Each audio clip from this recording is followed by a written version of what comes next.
All right. All right, y'all. Welcome back to Finney. All right, y'all. First and foremost, give all praise to the Most High God of Abraham, Isaac, and Jacob, and His Son, the Messiah, the Hamashiach Yahweh Shah, who we know as Jesus Christ. Um, I wanted to show you this first. We're gonna get into Esau and his ancestry to the Romans, but I want to show y'all this first. This is one of the books that we would usually get, a lot of Israelites will have this book in there because we want to use this book to prove that Esau is the Romans. And this is a baby names book. Let me cut this off. This is a baby names book. And we gonna go here to Esau. And there's a small caption at the very bottom here, like a footnote here. On Esau. Let me read it. It says, of interest, semicolon, according to the commentaries on Hebrew scripture, Esau is considered a significant character in world history and the forefather of the Roman Empire. According to commentaries on Hebrew scripture. So what are the commentaries on Hebrew scripture? A lot of us never thought about that. What are the commentaries on Hebrew scripture? Well,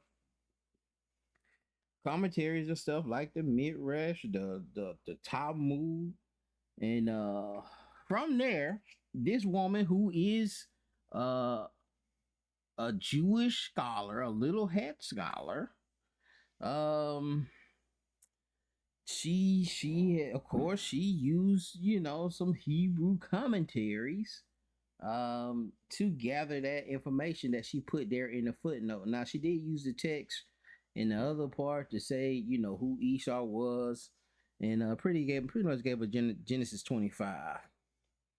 And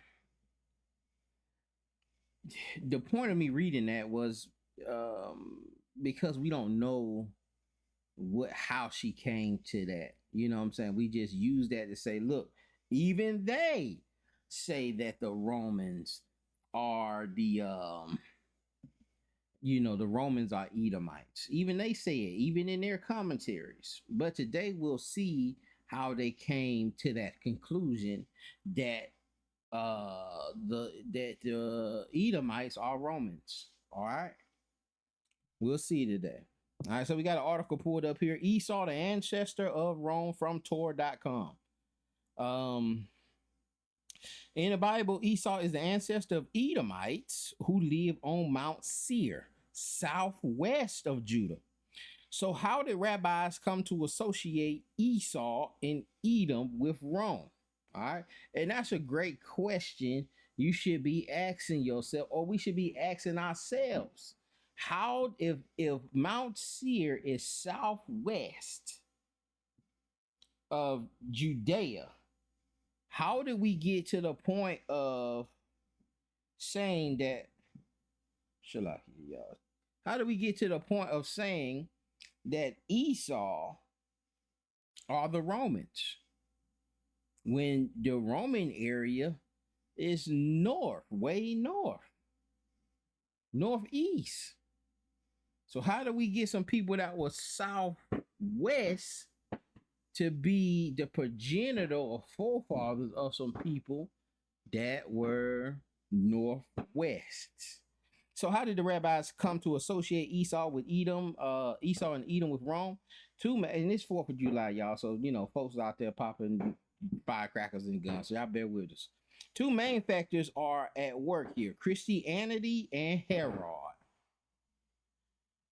All right, sibling rivalry. The Torah describes how Isaac and Rebekah, twin sons, Jacob and Esau, battle each other in the womb. This is in Genesis 25. We should all know this.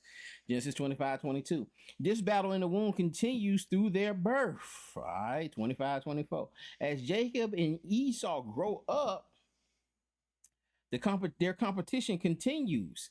Esau is a hunter while Jacob is a tent dweller. One day, when Esau returns from a hunt, Jacob convinces his exhausted brother to sell him his birthright for a pot of stew.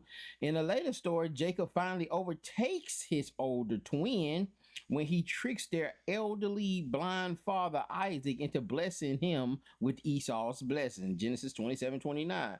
This leaves Esau with the blessing of subservience to his young brother. 27:40. Esau is furious at his brother's trick, and Jacob runs away to Haran to escape Esau's wrath. When Jacob returns 20 years later, the brothers reconcile in Genesis 33. Even so, in the end, the brothers go their separate ways, with Jacob staying in Canaan and Esau moving to Seir in the southern Transjordan. All right. Esau took his wives. This is what it said in 36:6. So we see he settled in the hill of country of Seir. Esau being Edom. Although the text about Jacob and Esau ostensibly speaking about individuals, each brother represents an ethnic or political group that resided in the Levant in biblical times. The physical description of Esau as red, Adam, and covered in hair, Seir, foreshadows his future as the founder of the Edomites who live near Mount Seir. And if you ever seen Mount Seir or that city Petra, I know that famous city Petra. A lot of people go visit. It's just red clay, and it's desolate. The biblical text explains that the two groups, Israel, Jacob, and Edom, Esau, are brothers. The Edomites are the older group, which the Bible confirms in a number of texts that describe Edom having a kingdom before the Israelites do. Genesis 36:31 through 39, Numbers 20:14 through 21, Deuteronomy 2:2 through 8. Nevertheless, Israel will rule over Edom. This occurs with David's conquest in 2 Samuel 8:14, 1 Kings 11:15 through 16, and lasts until Edom rebelled and won independence during the reign of King Jehoram of Judah, 2 Kings 8:20 through 22. After the destruction of Judah in five, and that's very important because you write those, go check and see those verses to make sure it says what it's supposed to say. But a lot of us, you ask a lot of Israelites, they never knew that Edom went into captivity. They never knew it. They never knew that Israel had captured Edom and put him into servitude. Now, is that a fulfilling? And this is just a question I'm gonna leave out there. Would that servitude be a fulfilling for Esau that he would serve his younger brother? Would that be fulfilled with what happened with David? I just threw that out there. The biblical text explains, y'all put it in the comments. The biblical text explains that the two groups, Israel, Jacob, Edom, Esau, are brothers.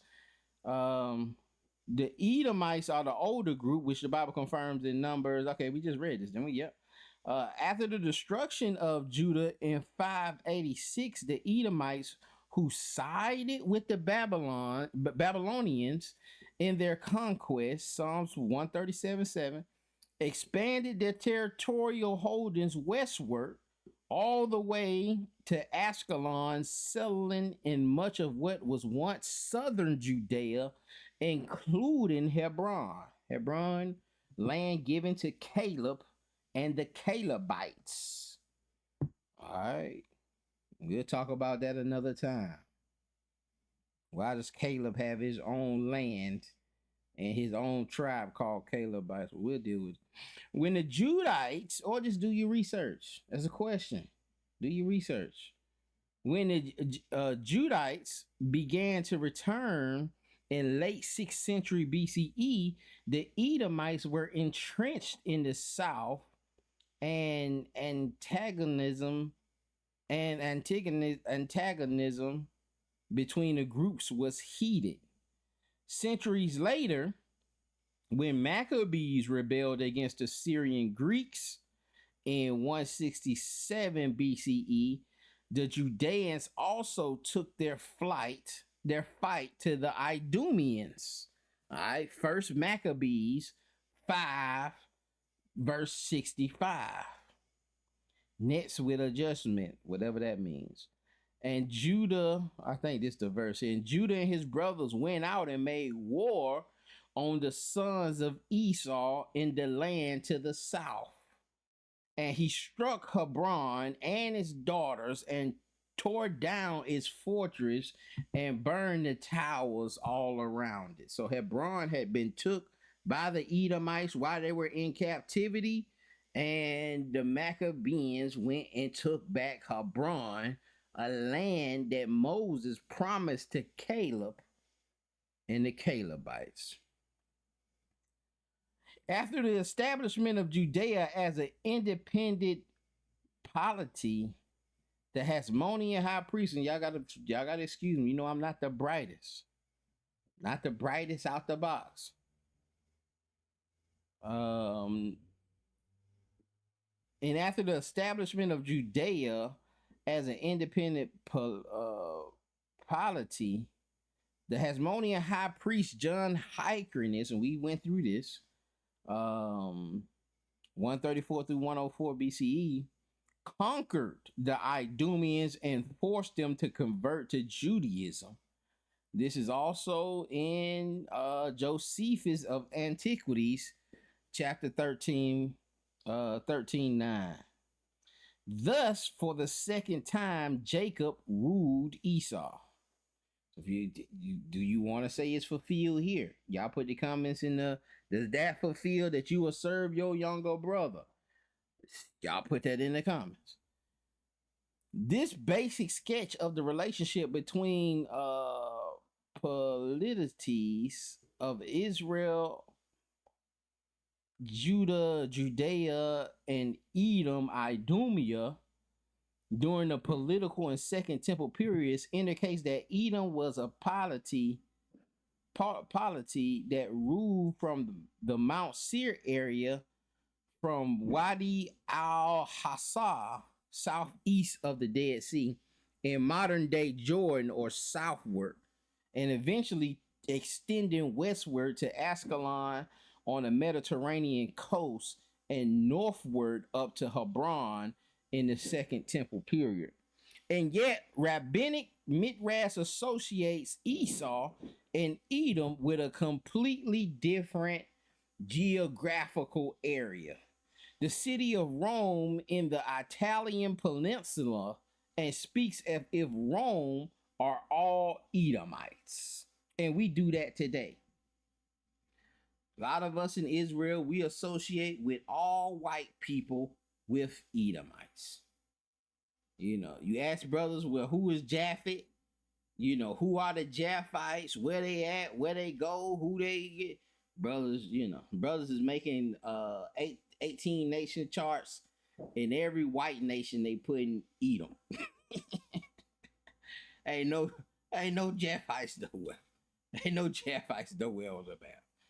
What happened to the Japhites? But again, we're trying to see why this book, what Hebrew manuscript did she use, or Hebrew commentaries did she use to suggest that Edom is the forefather of Rome? And we finna get it here, y'all. Stay in there. I know we don't like that reading, but stay in there. This is how we get better. It's how we get better at reading by reading. Just like I'm having trouble sounding out some of these words, but you get better by reading. You can tell who reading because they reading get better. And yet, rabbinic midrash associates Esau and Edom with a completely different geographical area. The city of Rome in the Italian peninsula, and speaks as if Rome are all Edomites. How did this develop? I believe that the two main factors were at work here: Christianity and Herod.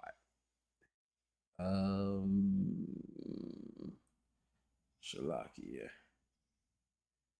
Christianity and Herod. Where are we at?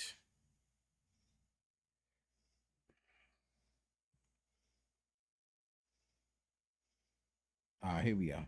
To understand the development of this rabbinic interpretation of Esau and Edom, we need to look at the parallel process of allegorizing Esau, which begins with the Jewish Christ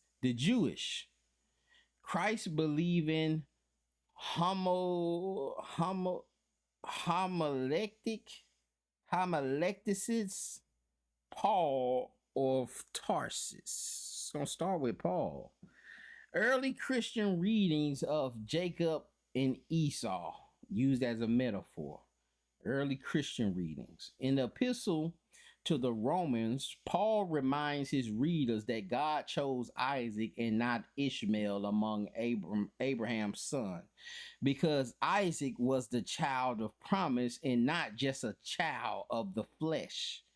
Already in his epistle to the Galatians, Paul characterized his opponents as Ishmael, a point implied at the beginning of Romans 9 as well. After describing how God chose Isaac, Paul writes that God similarly chose Jacob. Romans 9:10 through 13.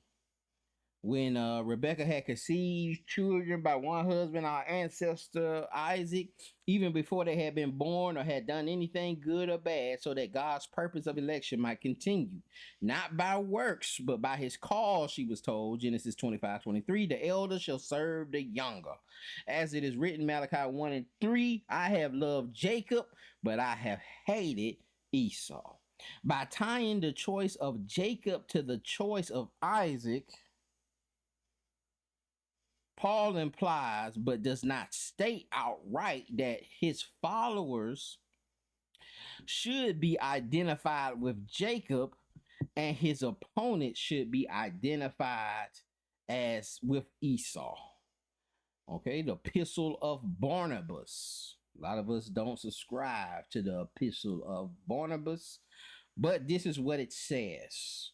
After a few decades after Paul, in the late first or early second century, the author of pseudonymous letter known as the Epistle of Barnabas, a work that was considered canonical by some sects of Christianity, uses the prophecy about Rebekah's two sons as a reference to contemporary groups. Barnabas 13, verse 1 through 3.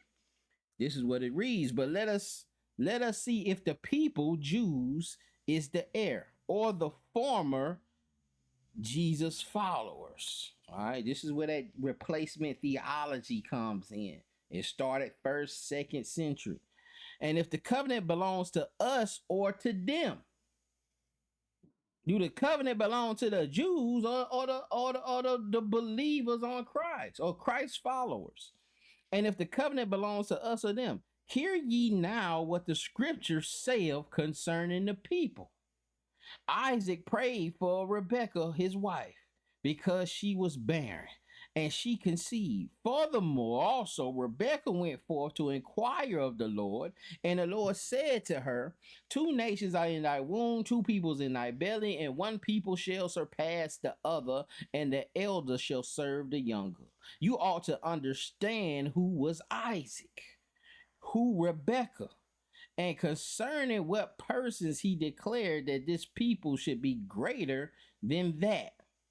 Here, Barnabas implies that Jesus' followers, the younger group, are Jacob, whereas the Jews, the older group, are Esau. So we see Christianity. We see Barnabas. Right in the epistle, first century, second century, whether you subscribe or not, whatever methodology you using to determine whether you think we can use certain pseudepigraphic books. Whereas the Jews, the older group, are Esau. This contrasts sharply with Paul. This is the opposite with what Paul was saying. For whom the main distinction between Esau and Jacob was between types of Christ's followers. His group versus that of his opponents in Jerusalem. So that's what this writer is saying. Paul, what they got from Paul was two different types of Christ followers, and the opponents were those in Jerusalem. It would never have occurred to Paul to exclude Jews from Jacob as Barnabas does. This difference is best explained by the post Paul history of the Christ believing group, which was composed largely of non Jews and often identified the Jews as the other. So we see a sort of replacement theology, and also the church or early Christianity considering or allegorizing the Jews as Esau. Tertullian is one of those early church fathers that a lot of these apologists say that because he said they from Africa, and he came up with the Trinity pretty much. They give him, the credit for the Trinity. And they saying that this person is from Africa and that he's a man of color. Just because he's from Africa, I'm not gonna believe that he's a man of color. You will have to show me. You gotta give me a little more detail on that. You know what I'm saying? Before I would believe that. But I get what y'all saying. You reaching for it. I got it. I ain't mad at you. The first church father to state explicitly that Jacob symbolizes the church and Esau the Jews is Tertullian. 155 240 CE of Carthage, often described as the father of Latin Christianity. Tertullian argues that the prophecy to Rebecca that the greater shall serve the younger refers to the older nation of Jews. So you can make this book say anything. You can make it say anything. So you gotta delve in and make sure you're being diligent, and that you're studying to give answer, and that you really going over this stuff and not just listening to what people are telling you. Start digging into stuff. I'm not telling you to believe this article. I'm just showing you, where they saying that they got this stuff from. If you believe it, you believe it. You don't. Refers to the older nation of Jews who will one day serve the younger nation of Christians. And we know that ain't has that been fulfilled? No, sir. No, sir. He writes that the God promised that Rebekah's womb, two people and two clans, were about to come forth. They are, of course, the Jews, that is Israel, and that Gentiles, that is us. For indeed, God designed two peoples and two clans to come forth from the womb of one woman, not to separate grace on the basis of the name, but on the order of the birth, such that one would come forth from the womb first, would be subjected to the younger, that is the latter. And so, although the people or clan of the Jews is anterior in time and older, grace with the first honor in relation to the law, ours is understood accurately as younger in the ages of time. This is so, as in the final lap of our age, we have grasped the notion of divine compassion. Without doubt, according to the decree of the divine utterance, the elder people, namely the Jewish, inevitably would serve the younger people, namely Christians, who will rise above the elder. In fact, our people, that is the latter, having forsaken the idols to which previously we used to be devoted, were converted to the same God from whom Israel departed. For thus the younger people, that is the latter, rose above the older people while it was obtaining the grace of divine honor from which Israel has been divorced. This new approach would give way to a pattern of church writings which read patriarchal narratives and biblical prophecies Christologically, assuming that the annulment of the covenant with Israel and the establishment of a new covenant with the Christians was part of the original divine plan. And the Christians embodied the true people of Israel. So you see the Christianity not just replacing the replacement theology, but also allegorizing and saying that the Jews are Esau. All right. The voice of Jacob in the arms of Esau. Naturally, the rabbis consider Jacob to be an ancestor of the Jews. But instead of saying that Esau is the ancestor of Christianity, they describe him as the ancestor of Rome.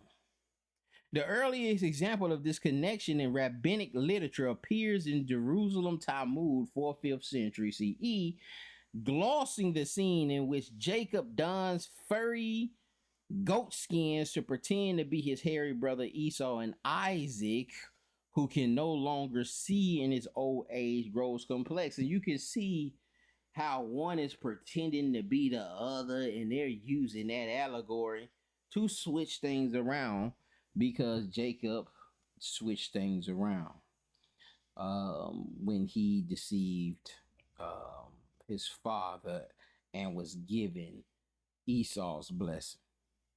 They're using that to allegorize and say that it's a divine plan. I see the methodology. I don't agree with the method, but I see the methodology that they're using. Genesis 27:22. So Jacob drew close to his father. Isaac felt him and wondered. The voice is the voice of Jacob, yet the hands are the hands of Esau.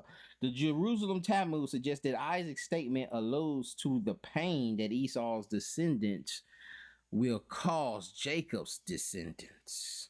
It was taught Rabbi Yehuda Bey Rabbi Ale Baruch said Rabbi Yehuda Hanasi used to offer this homily. The voice is the voice of Jacob, but the hands of Esau. The voice is the voice of Jacob crying out because of what the hands of Esau did to him in Baitar. What did he do there? Where is Baitar? It says this passage refers to the catastrophic conflict between Rome and the people of Judea. Do we know what the conflict is? Do we understand that there was a conflict from Jerusalem in Rome? Do we understand the relationship between the Jews and Christians? All right. Do we think that that was just a smooth transition, or was these people being persecuted by Jews? What was Paul saying? He said, "Man, you are for you are enemy for your sake. They are enemies for your sake, but touching the for the Father's sake, they are the elect. But for your sake, they are your enemies." All right, he's talking about the Jews, those believing people. I feel they were Jews and Gentiles, but those people were hated and persecuted and enemies of the gospel. And those people were Jews. So we see another revolt happening. All right, Rome and the people of Judea, which took place in 132, 135 CE. Now there's a whole narrative. I ain't got my book on me, but with Babylon, the Timbuktu, we'll read that one part. We got it highlighted, and we won't pick up the book and read the rest of it about these Jews being into these slave markets. But you also have a history here. So 70 AD, a lot of times that's where it ends for us. 70 AD. We don't know how we got to West Africa, but we got to West Africa somewhere, some way, and we just start taking off our clothes and start wearing African stuff, and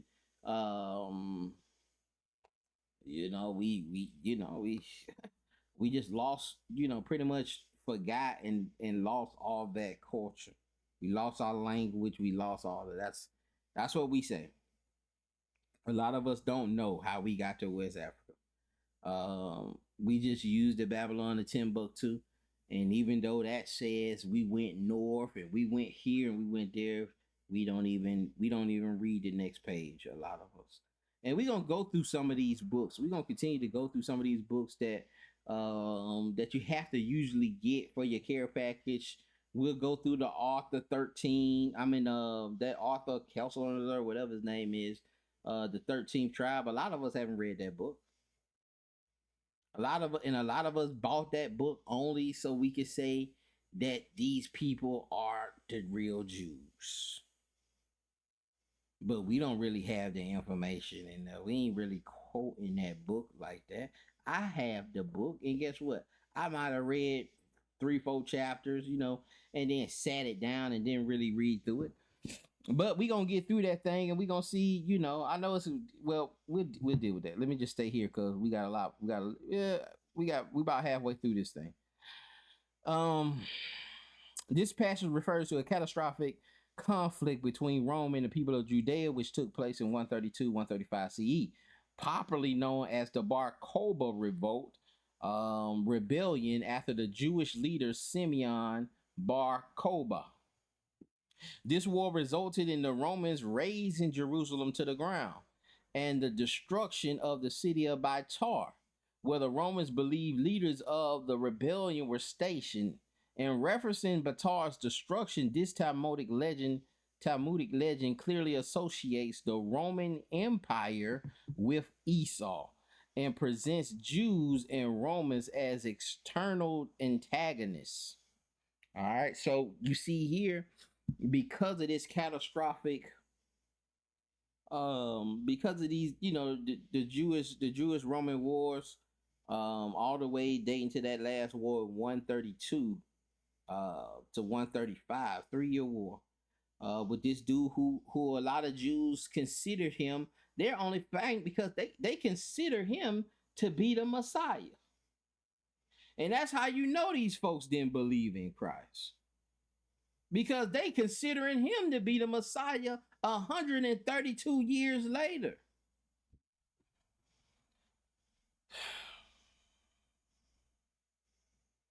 Hadrian, king of Edom. So because of that hatred that they had between each other, the Jews considered the Roman Empire to be Esau because they're their greatest enemies. Midrash Tanchuma, all right, mid first century, first millennium CE, takes a step further and connects Edom with the emperor Hadrian,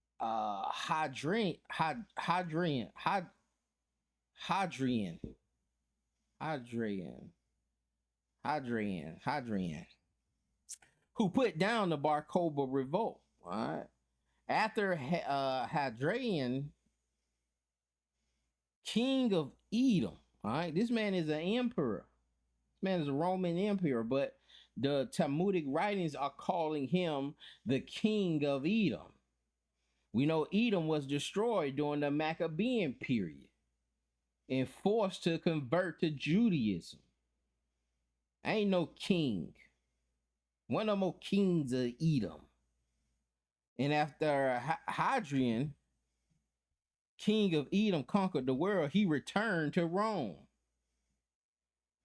and said to his officers, I want you to make me a god since I have conquered the world.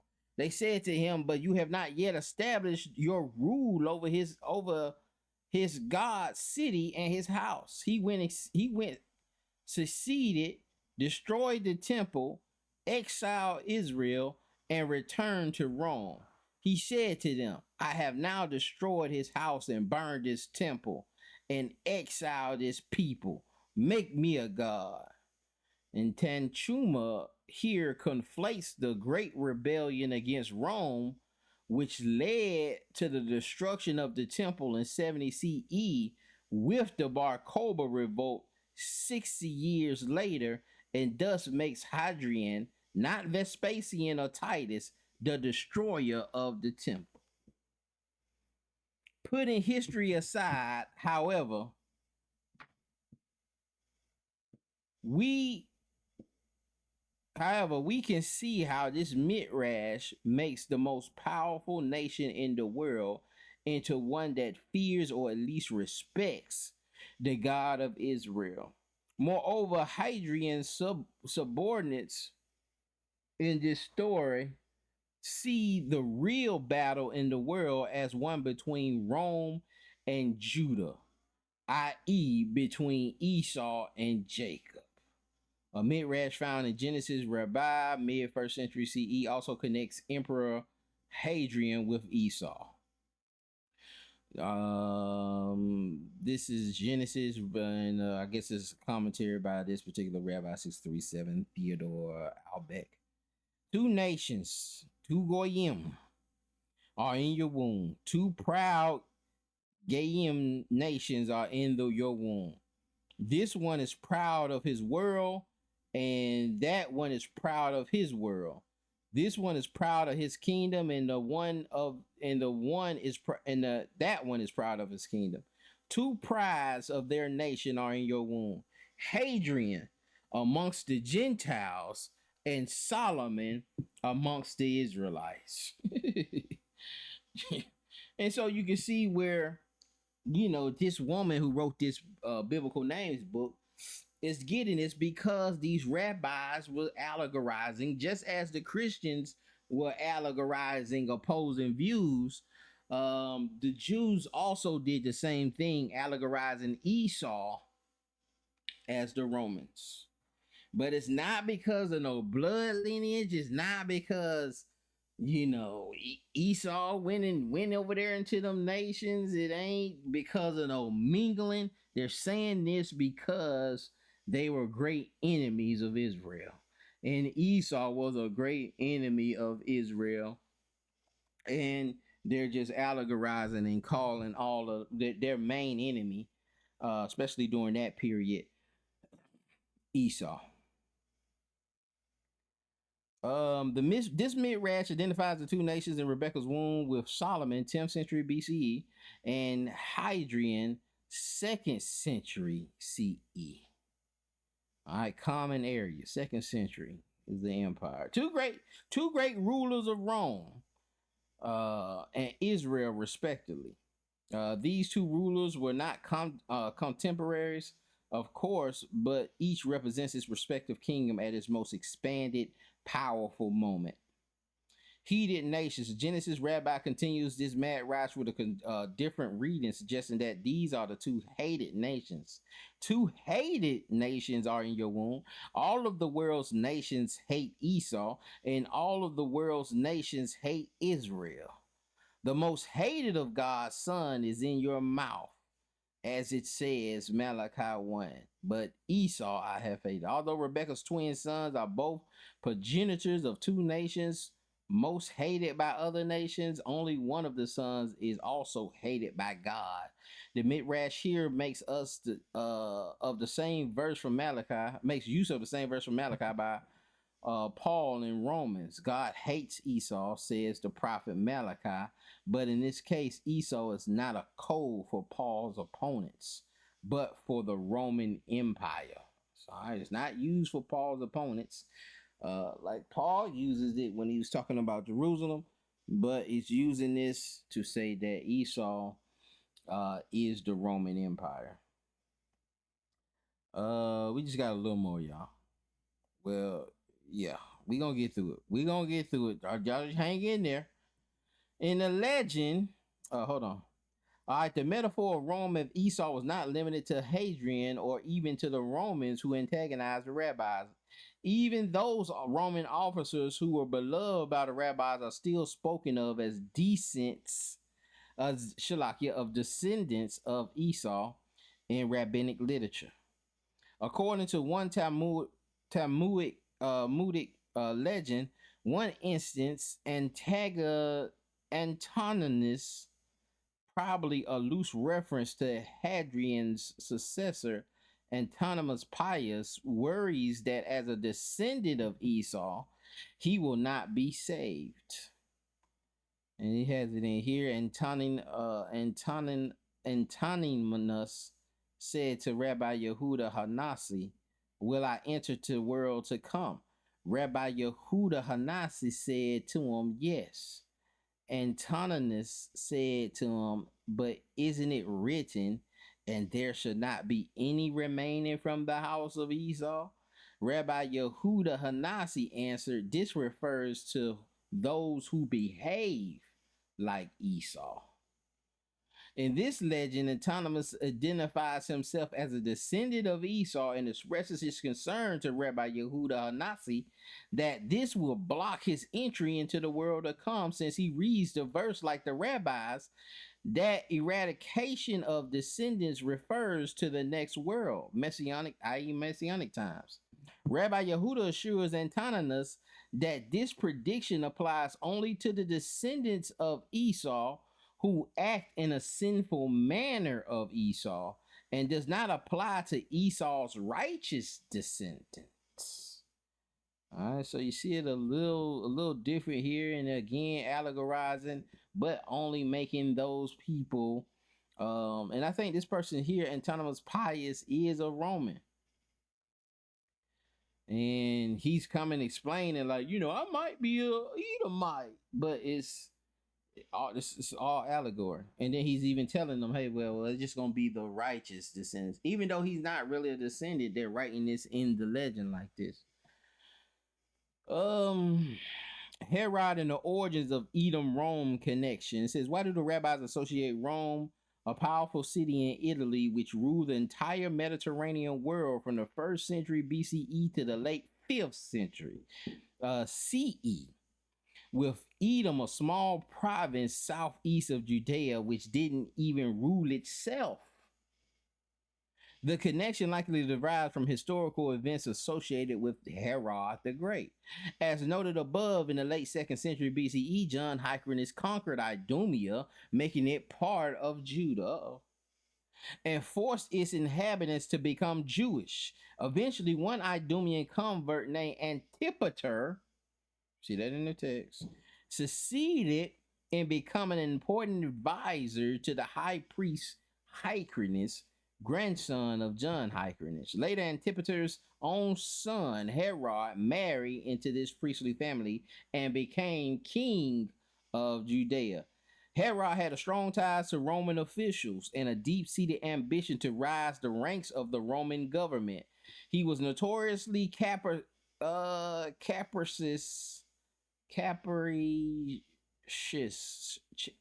caprices, y'all gotta help me out, and paranoid, killing off all surviving members of the Hasmonean family who presented potential royal competition. Herod knocked them off, including his wife's 17-year-old brother Aristobulus, who he had drowned at a party.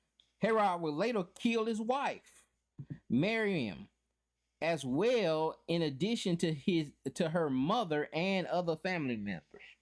Under Herod, Judea was a client state, a vassal kingdom of Rome, maintaining a loose form of independence. This status of a client state dissolved shortly after Herod's death in 4 BC, when Judea was incorporated in the empire in 6 CE. All right, that's common error. But Herod's reputation as a cruel tyrant endured in rabbinic texts, and the rabbis associated the tragedy of Roman takeover of Judea directly with Herod. Herod as a Roman, despite his official status as a Jewish descendant of converts, for the rabbis, Herod was not a Jew, but the archetypal Roman who occupied Jewish land, imposed his values upon the populace by force, and ruthlessly killed his enemies. The rabbis detested him, associating him with other unstable rulers whose cruelty would become the hallmark of their ruling governments, such as Caligula and Nero. These are both in the text during the New Testament. Many Jews thought of Herod as being in a league with Rome, and indeed his great grandchildren Agrippa II and Berenice opposed the Great Rebellion decades after Herod's death. The rabbi's knowledge of Herod's Idumean ancestry made it natural to connect this Roman ruler, and by extension, Romans in general, with the people of Edom. And since Rome was the great power in the region throughout the rabbinic period, and the Romans destroyed the temple and piety of Judea, it was natural to apply us slash them narrative to Esau and Jacob, to the us them reality of Rome and the Jews. Okay, it was easy for them to apply that with Herod being this Idumean convert is easy, and he being pretty much like he just working for Rome. He was siding with Rome with everything. His kids was doing that. They also had a people called the Herodians that walked around with the Pharisees and the Sadducees. But it's easy to make the connection that to allegorize them as Esau and Jacob. The complex relationship that Israel had with Edom in the Hebrew Bible correlated well with the complex relationship that the Jews in the early rabbinic period had with Rome. While some Jews admired aspects of Roman culture, Shalakia, but other Jews saw Rome as a powerful looming force that had the potential to cause massive destruction to the Jewish community. A lot of Jews love that. Most Jews probably held both views, admiring Roman culture but fearing it at the same time. But the Herod and Edom connection is not the whole story. Reversing the Christian Edom Jacob metaphor, during Herod's time and through the destruction of the temple and putting down the Bar Kokhba rebellion, Rome was polytheistic, worshiping Jupiter and other Roman deities. When the rabbis were writing their midrashim about Rome being Edom, however, Rome was already Christian. Moreover, Paul's allegory and its application to Jews would likely have been familiar to the rabbis, both in Israel and Babylon, who lived amongst Christians. It would seem that part of the rabbinic identification of Rome with Esau was in response to the Christian claim that Esau is the spiritual ancestor of the Jews. So it's a response to Christianity saying that the Jews are spiritually Esau, that the Jews start allegorizing Rome, which was already Christianized, as Esau. Vice versa, tit for tat. In other words, although the rabbis explicitly connect Esau with pagan Rome, referring to Hadrian and Antoninus and the destruction of the temple and the quash by Kokhba rebellion, they likely have Christian Rome in mind as well. Once the Roman Empire legalized Christianity in the 4th century and adopted Christianity as its official religion, Edom became a cipher not just for the political entity of Rome, the political entity Rome, but for the religious entity Christianity. Such an understanding of Esau and Edom would have been particularly sharp and effective polemical counter reading to that of Paul and the church fathers. He in anti-Christian polemic. Thus, when Antoninus says Rabbi Yehuda Hanasi that he was afraid he will never be allowed into the world to come because the prophet Obadiah has declared that no descendant of Esau will remain, the rabbis are saying that Christians will not be allowed into the world to come. Though some righteous Romans who are the good to the Jews can be saved, even though Antoninus lived before Christianity became the official religion of Rome, and the historical Antoninus Pius was not a Christian himself, the Jewish readers of Bavli known what Rome symbolizes. Similarly, when Genesis Rabbah quotes the verse that God hates Esau immediately following the Midrash, that prophecy about Esau refers to Emperor Hadrian. The rabbinic authors are polemic, polemicizing, polemicizing. Y'all gotta help me out against Paul's use of that same verse in Romans. Let's look at that word.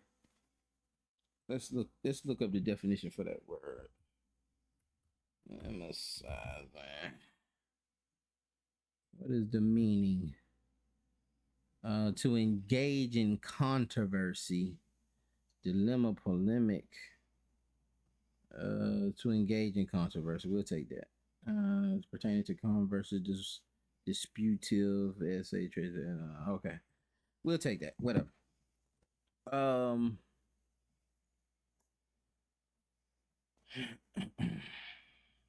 We'll see where we at.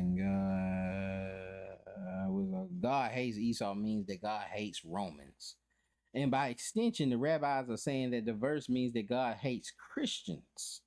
Again, even though Hadrian lived before Rome, Christians and try to see if I got my other book in here. I want to give y'all a little more of this also. My other book.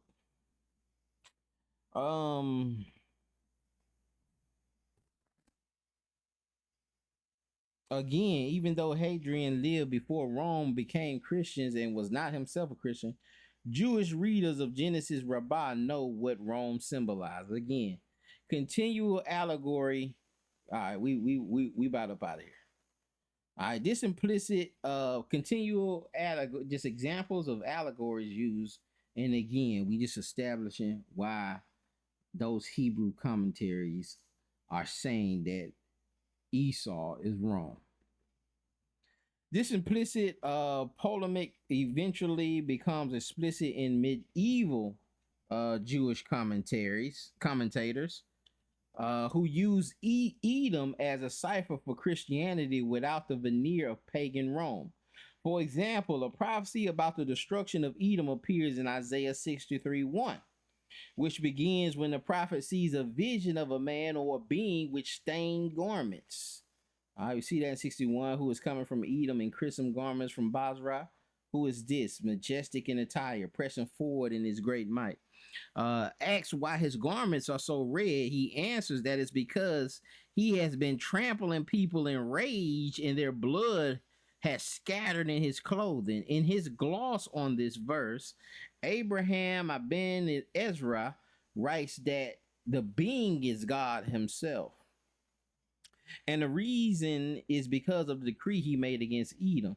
This is a reference to Rome and Constantinople. All right. So he's saying that God is coming through Rome, not Basra. But really, this is an allegory for Rome and Constantinople. And they are called Edomites because they join with the teachings of Edom, Christianity. All right. So you're called, if you're a Christian, you're an Edomite. And this teaching is called Edomite. Because the Idumeans were the first to believe in the teachings of the well-known man Jesus. And Edomites were the first ones to believe in that. Putting aside the dubious historical claim about the early Idumean embracing of Christianity, Ibn Ezra's point is that Edomite is first and foremost a cipher for Christian religion, and only by an extension a reference to Rome, who adopted this religion. Readers of the Mizrahic text quoted above might assume that the rabbinic association of Esau with Rome points to God's unequivocal rejection of Rome and Christianity. Just as Esau was the rejected son who received no covenantal inheritance from God, so too were Rome and Christianity rejected by God in favor of a relationship with Israel. But if the rabbis meant to suggest that Rome and Christianity deserved nothing but scorn and rejection, it would have made more sense to associate them with antagonists who have no familiar relationship with Israel. The reference to Rome and Christianity as Esau thus indicates that Rome, and even more powerfully, Christianity, is a sibling to Judaism, while according to the rabbis, God have made no covenantal relationship with Rome and Christianity. The Jews have an unavoidable theological sibling relationship with Rome and Christianity, whether they want it or not. Perhaps the most significant aspect of rabbinic association of Esau with Rome and Christianity is that when we last see Esau in the Hebrew Bible, he has reconciled with his brother and they live near one another, if not among one another, in peace. And this is by Dr. Malachi Zeger Sigma, is the Crown Ryan Chair of Jewish Studies at Catholic Theological Union in Chicago, director of a Catholic Jewish Studies program, hold a PhD in Second Temple Judaism. Blah, blah, blah. All right, so my mic is starting to mess up, so I guess that's him telling me to get on up off of this thing. I want to read one more thing for you. Hold on 1 second.